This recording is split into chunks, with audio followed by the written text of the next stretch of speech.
తెలంగాణ ప్రతిబింబం సిరిసిల్ల వార్తా కదంబం A6 news కి స్వాగతం. నేను కళ్యాణి. వార్తల ముందుగా హెడ్లైన్స్.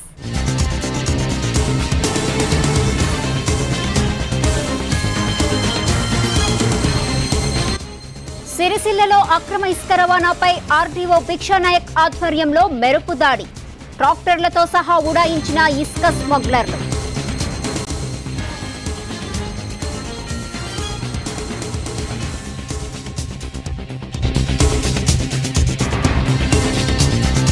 సెల్ ఫోన్లు స్వాధీనం చేసుకున్న శాండ్ ఎన్ఫోర్స్మెంట్ టీం. సెల్ ఫోన్ల ఆధారంగా కేసులు పెడతాం. ఆర్టీఓ భిక్షానాయక్ వెల్లడి. సిరిసిల్లలో ఘనంగా డాక్టర్ జగ్జీవన్ రామ్ 109వ జయంతి వేడుకలు.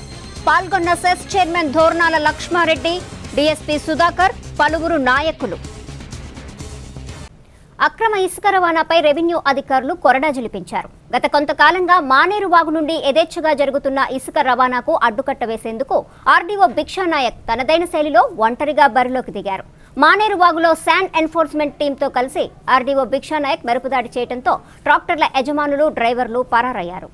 సిరిసిల్ల పట్టణ శివారులోని అయ్యప్ప దేవాలయం సమీపంలోని మానేరు వాగులో శాండ్ ఎన్ఫోర్స్మెంట్ టీంతో కలిసి ఆర్డీఓ భిక్షానాయక్ మెరుపుదాడి చేశారు.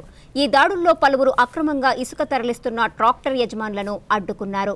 ఈ క్రమంలో ట్రాక్టర్లను ఆర్టీఓ కార్యాలయానికి తరలించాలని ఆర్టీఓ ఆదేశించారు. ఇదే అదునుగా భావించిన స్మగ్లర్లు 7 ట్రాక్టర్లతో సహా ఉడాయించారు. దీంతో ఆగ్రహించిన ఆర్టీఓ భిక్షానాయక్ వారి సెల్ ఫోన్లను స్వాధీనం చేసుకున్నారు. ఆర్టీఓ వెళ్లిన అనంతరం పలువురు ట్రాక్టర్ యజమానులు శాండ్ ఎన్ఫోర్స్మెంట్ టీం అధికారి ఆర్ఐ షమీతో వాగ్వివాదానికి దిగటం గమనార్హం. ట్రాక్టర్లతో సహా పరారు కావటంపై అవాక్కైన ఆర్టీఓ భిక్షానాయక్ పోలీసులకు సమాచారం అందించారు. సంఘటనా స్థలానికి చేరుకున్న పోలీసులు ఆర్ఐ షమీని అడిగి వివరాలు తెలుసుకున్నారు. ఈ సందర్భంగా ఆర్ఐ షమీ మాట్లాడుతూ అక్రమంగా ఇసుక తరలిస్తున్న ట్రాక్టర్లను స్వాధీనం చేసుకున్న అనంతరం ఆర్టీఓ కార్యాలయానికి తరలించాలని కోరిన క్రమంలో తీసుకొస్తామని చెప్పిన స్మగ్లర్లు ట్రాక్టర్లతో ఉడాయించారని, తమపై దౌర్జన్యానికి దిగి బెదిరింపులకు పాల్పడ్డారని తెలిపారు. స్వాధీనం చేసుకున్న సెల్ ఫోన్లను పోలీసులకు అప్పగించడం జరిగిందని, సెల్ ఫోన్ల ఆధారంగా క్రిమినల్ కేసులు పెడతామని తెలిపారు. ఇటీవల అక్రమ ఇసుక రవాణా జోరందుకున్న క్రమంలో సాక్షాత్తు ఆర్టీఓ స్థాయి అధికారులతో పాటు అక్రమ రవాణాకు అడ్డుకట్ట వేసేందుకు ఏర్పాటు చేసిన ఎన్ఫోర్స్మెంట్ టీంపై బెదిరింపులకు పాల్పడటం ప్రస్తుతం చర్చనీయాంశంగా మారింది.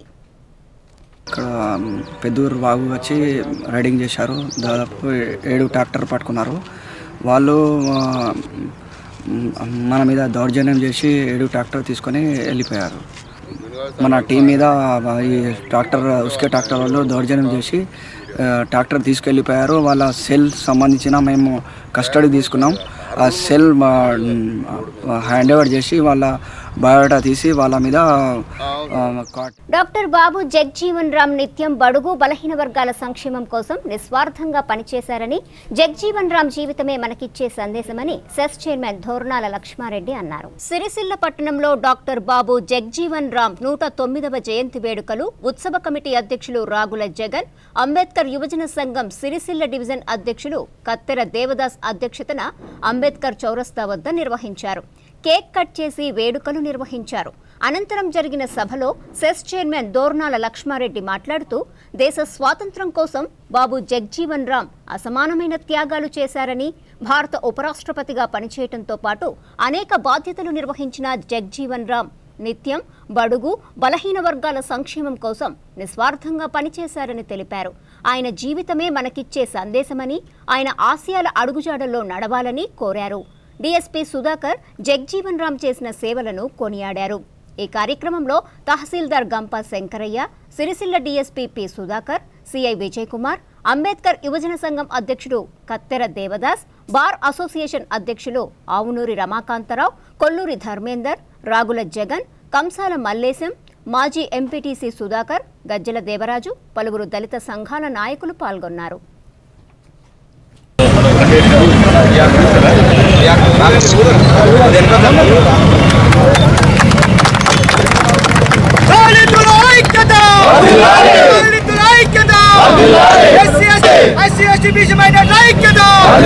బాబు Jagjivan Ram, Babu Jagjivan Ram, Babu Jagjivan Ram, Babu Jagjivan Ram, SC ST BC minority ఐక్యత.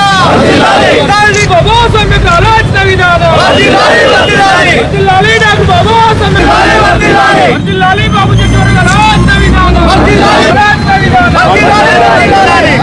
డాక్టర్ బిఆర్ అంబేద్కర్ గారి ఆలోచన విధానం బాబు జగజీవన్ రామ్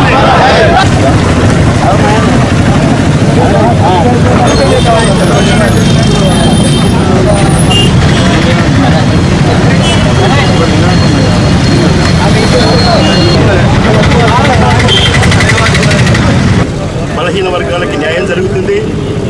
ఆ రకంగా మనం అందరం ముందడుగు వేయాలని చెప్పేసి ఈ సందర్భంగా ఈరోజు సిరిసిల్ల డివిజన్లోని అంబేద్కర్ సంఘాల ఆధ్వర్యంలో పూజ్య బాబు జగజీవన్ గారి 109వ జయంతి ఉత్సవాలను ఘనంగా జరుపుకోవడం జరుగుతుంది. మరి వారు భారతదేశానికి ఉప ప్రధానిగా ఉండి భారత పాకిస్తాన్ యుద్ధంలో కఠోరమైనటువంటి మరి ఆ యుద్ధంలో ఆయన ధైర్య సాహసాలను ప్రదర్శించి భారతదేశానికి విజయం వచ్చే విధంగా పాకిస్తాన్ తరిమికొట్టడం జరిగింది. అవే కాకుండా దళిత జాతికి ఈ దేశంలోని అట్టడుగు వర్గాలకు అనేకమైనటువంటి సేవలు చేసి మరి వారి పేరును స్థిరస్థాయిగా ఉండే విధంగా చేసుకోవడం జరిగింది. వారి ఆశయాలను మనం ముందుకు తీసుకెళ్ళి వారికి అనుగుణంగా మనం ఎదిగిన నాడే మరి వారికి నివాళులు అర్పించినట్టు అవుతుందని చెప్పి ఈ సందర్భంగా భారతదేశం ముద్దుబిడ్డ మాజీ ప్రధాని ఉప ప్రధాని మరి ఆయన పుట్టినరోజు సిరిసిల్లాలో అంబేద్కర్ సంఘాల నాయకత్వంలో ఈరోజు జరుపుకుంటా ఉన్నాం. ముఖ్యంగా మరి ఆయన ఉప ప్రధానిగా ఉన్నప్పుడు బాబాసాహెబ్ అంబేద్కర్ రాసినటువంటి రాజ్యాంగంలో ఆయన ఏవైతే రిజర్వేషన్ రాయడం జరిగిందో పార్లమెంట్లో ఉండి మన జాతి కొరకు మరి వెనుకబడ్డ వర్గాల కొరకు ఆయన అనేకమైనటువంటి పార్లమెంట్లో పోరాటం చేసినటువంటి చరిత్ర చూస్తూ ఉన్నాం. మరి ఆయనకు ఈరోజు ఘనమైన నివాళులు అర్పిస్తూ ఉన్నాం. ఎందుకనంటే ఆనాటి నుంచి ఈ రోజు వరకు కూడా బాబాసాహెబ్ అంబేద్కర్ రాసిన రాజ్యాంగంలో కొన్ని ఇప్పటివరకు కూడా అమలు కావడం లేదు. మరి అయిన మధ్యకాలంలో ఆ రిజర్వేషన్ల కొరకు అమలు కొరకు పోరాటం చేసినటువంటి రోజులు ఉన్నాయి. అప్పటి నుంచి ఇప్పటి వరకు కూడా మేము ఆయన అడుగుజాలో నడుచుకుంటూ ఆయన ఏ విధంగా అయితే రిజర్వేషన్ల మీద పోరాటం చేసిండో మరి మేము కూడా ఇప్పుడు అవే అమలు కావాలనేటువంటి ఆలోచనతోనే మేము కూడా గవర్నమెంట్ కూడా అడుగుతూ ఉన్నాం. అవి ఏవైతే రిజర్వేషన్ ఫలాలు ఉన్నాయో మా జాతులకు అందే విధంగా ఇప్పుడున్న గవర్నమెంట్ నిర్ణయం తీసుకోవాలని చెప్పి తెలియజేసుకుంటూ ఈ అవకాశం ఇచ్చిన పెద్దలందరికీ ధన్యవాదాలు చెప్తూ తెలియజేసుకుంటాం. ఈ భారతదేశ పీడిత జాతి కోసం నిరంతరమైనటువంటి కృషి చేసినటువంటి పోరాట యోధుడైనటువంటి బాబు జగజీవన్ రామ్ గారి 109వ జయంతి సందర్భంగా ఆయన ఏదైతే ఎందుకంటే ఈ దేశంలో ఒక వ్యక్తి ఆశయాలు బతుకున్నాయంటే మన మధ్యలో వారు బతుకున్నారనేది మనం అందరం గుర్తు చేసుకున్నటువంటి భాగ్యం మనకు దొరికిందనేది ఈ సందర్భంగా గుర్తు చేస్తుంటున్నాం. ఏదైతే నిరంతరము ఈ మహనీయులు పోరాటం చేస్తున్నటువంటి పోరాట ఫలితమే ఇవాళ ప్రభుత్వాలు నడుస్తున్నాయని చెప్తుంటున్నాము.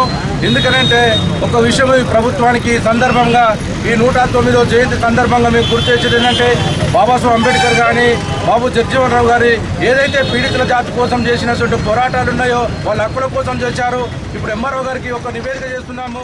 ఎందుకంటే ఎప్పుడో డాక్టర్ బాబు జగజీవన్ రామ్ అసమానమైన త్యాగాలు చేశారని, దేశానికి చేసిన సేవలు మరవలేనివని ఎమ్మెల్యే రమేష్ బాబు అన్నారు. సిరిసిల్ల ఆర్టీఓ కార్యాలయ ఆవరణలో రెవెన్యూ ఉద్యోగుల సంఘం ఆధ్వర్యంలో డాక్టర్ బాబు జగజీవన్ రామ్ 109వ జయంతి వేడుకలను నిర్వహించారు. తహసీల్దార్ గంప శంకరయ్య, రెవెన్యూ ఉద్యోగుల సంఘం నాయకులు కలికోట విజయులు ఆయన చిత్రపటానికి పూలమాలలు వేసి నివాళులర్పించారు. ఈ కార్యక్రమంలో పలువురు రెవెన్యూ ఉద్యోగులు పాల్గొన్నారు.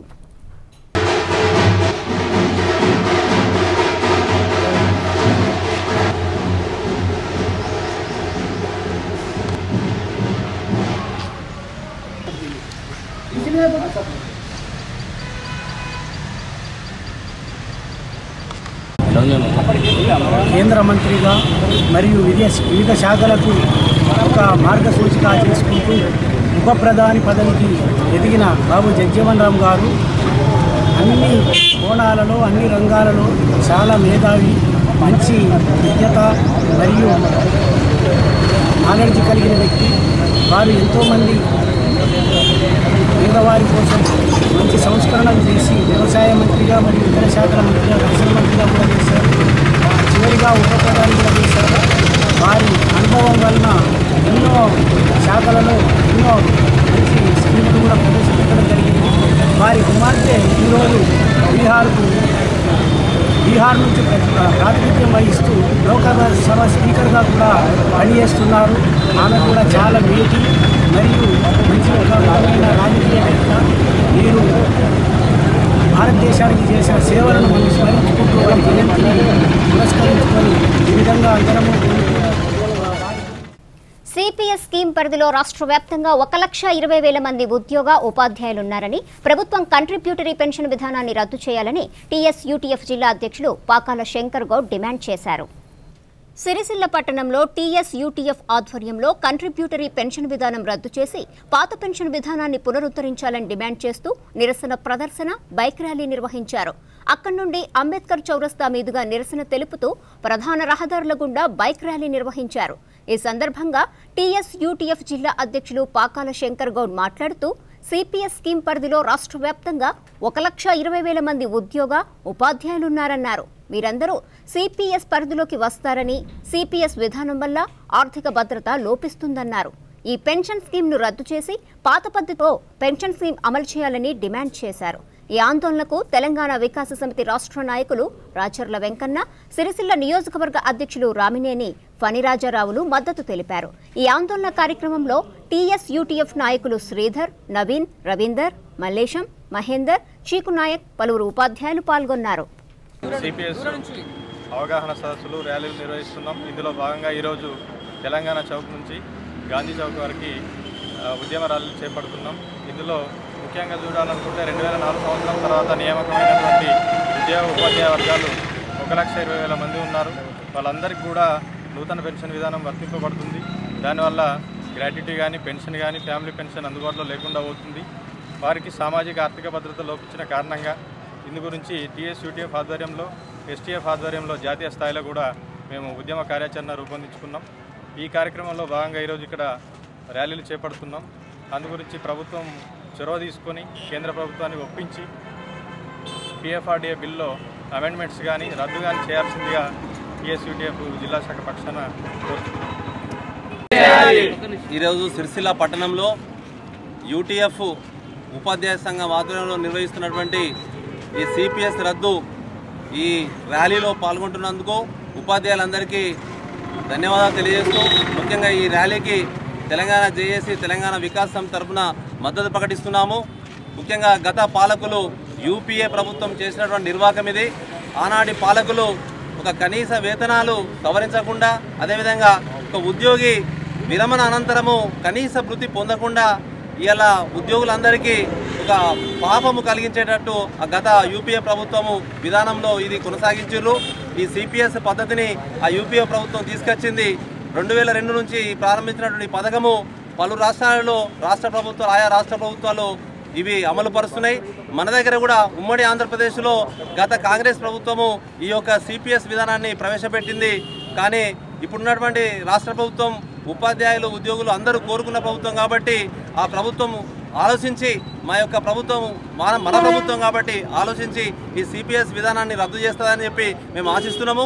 ముఖ్యంగా ఇప్పుడున్నటువంటి కేంద్రంలో ఉన్నటువంటి బీజేపీ ప్రభుత్వం కూడా ఈ ఉద్యోగుల మీద ఒక కుచితత్వంతో ఉద్యోగుల యొక్క కడుపులు కొట్టేట్లు ఆలోచించి కేంద్ర ప్రభుత్వము ఈ సిపిఎస్ విధానాన్ని కొనసాగించాలని చెప్పి, అదేవిధంగా ప్రపంచ బ్యాంకుకు అనుగుణంగా కేంద్ర ప్రభుత్వం నడుచుకోవాలని చూస్తుంది. ఈ ప్రపంచ బ్యాంకు ఇచ్చినటువంటి ఆదేశాలను తుంగలో దొక్కి ప్రభుత్వము ముందు చూపుతో ఆలోచించి ఉపాధ్యాయులకు కడుపు కొట్టకుండా, ఉపాధ్యాయులకు విరమణాంతరము కనీసం బుక్కడి అన్నం దొరికేటట్టు ఈ యొక్క పాత పెన్షన్ విధానాన్ని కొనసాగించాలి. లేదా మీరు పాత పెన్షన్ విధానంలో కొంచెం మార్పులు చేయాలనుకుంటే నిర్ణీతమైనటువంటి ఒక వృత్తితోని కనీసం 2 పూటల ఒక ఉద్యోగి విరమణాంతరం 2 పూటల తినేటట్లు, బ్రతికేటట్లు, మందులు కొనుక్కోటట్లు ఉండాలని తెలియజేస్తూ ఈ సిపిఎస్ విధానాన్ని మా రాష్ట్ర ప్రభుత్వం కూడా, మన ప్రభుత్వం కూడా ఆలోచించి ఈ అన్ని దేశంలో ఉన్నటువంటి రాష్ట్ర ప్రభుత్వాలు, ముఖ్యంగా కేరళలో కానీ, వెస్ట్ బెంగాల్లో కానీ ఆ ప్రభుత్వాలు అనుసరిస్తున్నటువంటి జీపీఏ విధానాన్ని మన ప్రభుత్వం కూడా అనుసరించాలని చెప్పి మీ అందరి తరఫున కూడా ప్రభుత్వానికి మేము వివరించాలనుకుంటున్నాము. ఈ వార్తలు ఇంతటితో సమాప్తం. తిరిగి ప్రసారమయ్యే మరో బులెటిన్లో మళ్ళీ కలుసుకుందాం. అంతవరకు సెలవు. నమస్కారం.